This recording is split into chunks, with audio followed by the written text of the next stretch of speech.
Good afternoon, everyone. Thank you. Today I am joined by Reverend Mariama White-Hammond, my Chief of Environment, Energy, and Open Space, Alison, Brizius, Commissioner of Environment, Boston City Councilor Matt O'Malley. In Boston and all over the world, our changing climate is causing extreme weather events and natural disasters like sea level rise, extreme heat, and storm water flooding. Just this past summer in Boston, we experienced 2 tornado warnings, narrowly avoided the impact of 2 hurricanes, and numerous 90-plus degree days in May, June, and August. I declared multiple heat emergencies, and we faced record-breaking rainfall. These extreme events put our most socially vulnerable residents in serious harm, and if we do not act with urgency to mitigate the climate crisis, we will leave these residents to face increasingly detrimental consequences. For this reason, it is my great honor to sign the Building Emissions Reduction and Disclosure Ordinance, or BERDO 2.0, into law. I want to express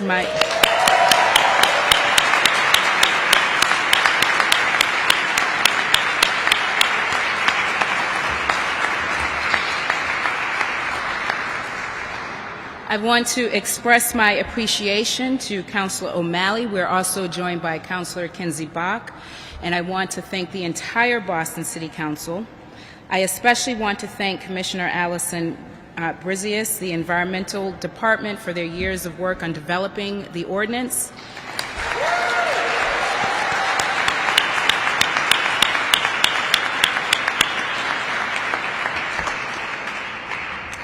I also want to thank Chief White-Hammond and former Chief Chris Cook, who is here with us today.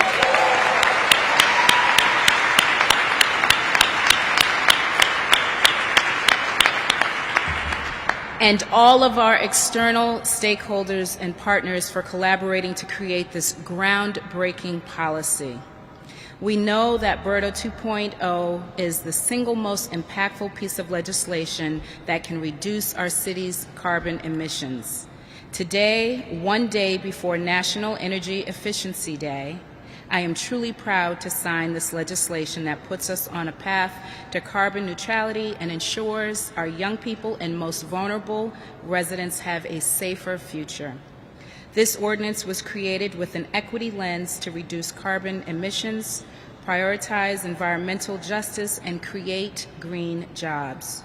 We've established a new emissions reduction investment fund where financing will be used for carbon emission reduction projects that benefit environmental justice and prioritize indoor air quality, housing affordability, and economic inclusion.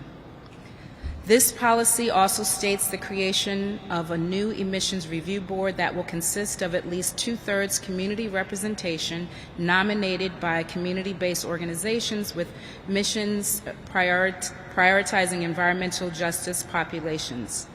This new standard has significant potential to create good jobs in the energy and construction industries and lead to improved energy performance, indoor air quality, and comfort on Boston's buildings.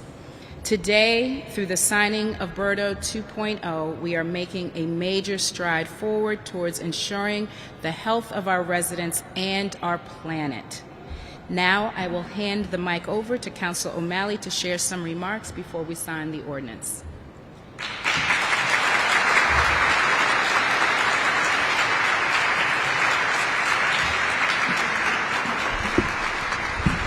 Thank you very much, Mayor Janey, and it is so amazing to be with each and every one of you. As my time as a city councilor comes to an end over the next couple of months, I'm somewhat wistful, but more than anything, I'm appreciative.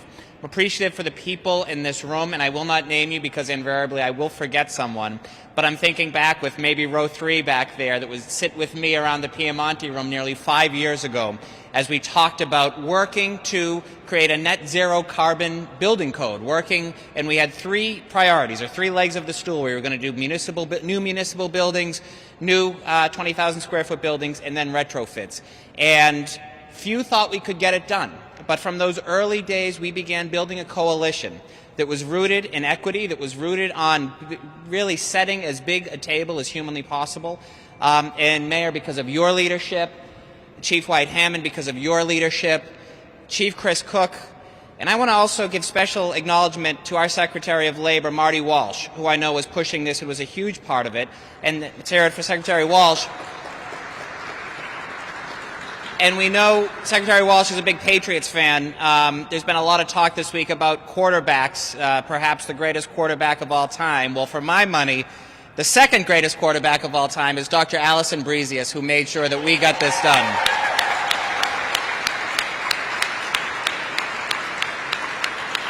It's truly the highlight, this is the legislative achievement that I am most proud of. And I'm just the one who was lucky enough to introduce it to the council and work with the councilors, work with the administration to get it passed.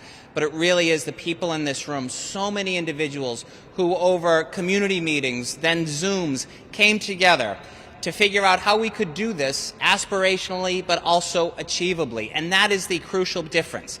And I also wanted to give special acknowledgement to folks, not only for our labor unions, but in the business industry who said we want to be part of this as well. The fact that this was a unanimous vote last week or 2 weeks ago is not a surprise and is not by accident. That's something that we worked really hard to do, to achieve, to not only build and put forth the greatest decarbonization bill that I think any American city has done, but also one that truly is looking at reinvesting money, looking at building up equity, looking at environmental justice communities as our paramount concern as we talk about this fund, as we talk about having an advisory committee that truly comes from community. This is something that will be impactful for the next generation and generations to come.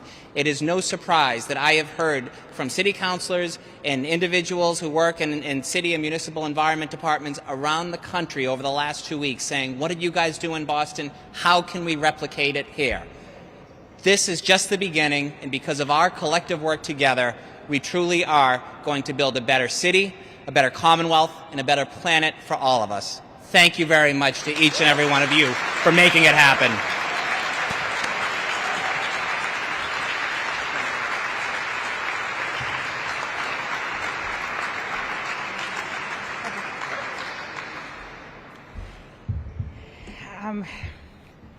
I'm so excited to be here this afternoon because the truth is that 6 months ago, I probably would have been here, but I would have been sitting in the other seats.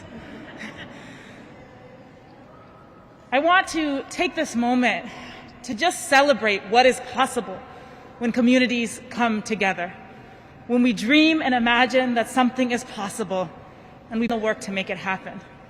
I want to thank Mayor Janey because, to be honest with you, I'm a little surprised sometimes myself when I wake up and realize that I'm a government official. I've been an advocate for so long, but I want to thank you for giving me the opportunity to serve in this role, to push me to think that maybe this was possible, and most importantly, for the equity agenda that you put at the heart of the work that you do.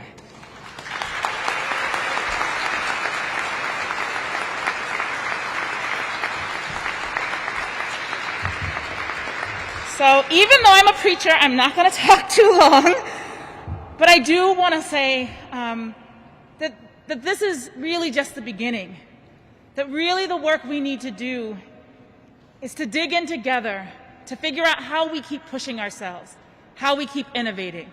I'm looking forward to the meetings to come with community groups, with real estate groups, with hospitals, with many different groups that have to figure out how do we make this real in our city. And I am confident that Boston, more than any other city in any other place in the world, has the ability to roll up our sleeves, not just to save ourselves from climate change, but to use this opportunity to become even more of the city I've always hoped we could be and I know is possible. So really great to celebrate this, really glad to be together. Looking forward to seeing all the folks working to retrofit our city's buildings. A lot of folks who have not necessarily been in that work before. I'm looking forward to the training and the opportunities that this will create to be the world-class city that we already are. Thank you.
Are there any questions for any of us?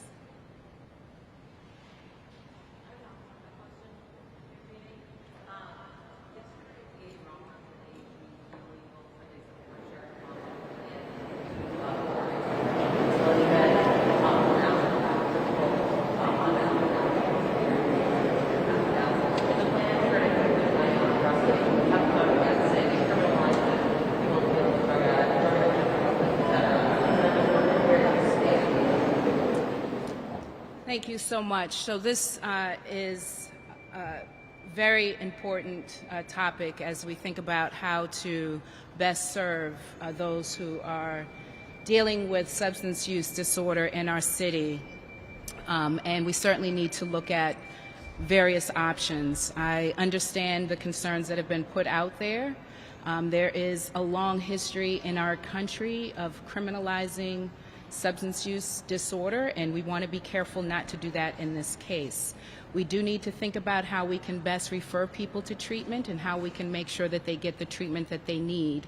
And so I am intrigued by what the sheriff has proposed, and I'm certainly open to hearing more about how we use a public health approach to serving the needs of those who do need treatment.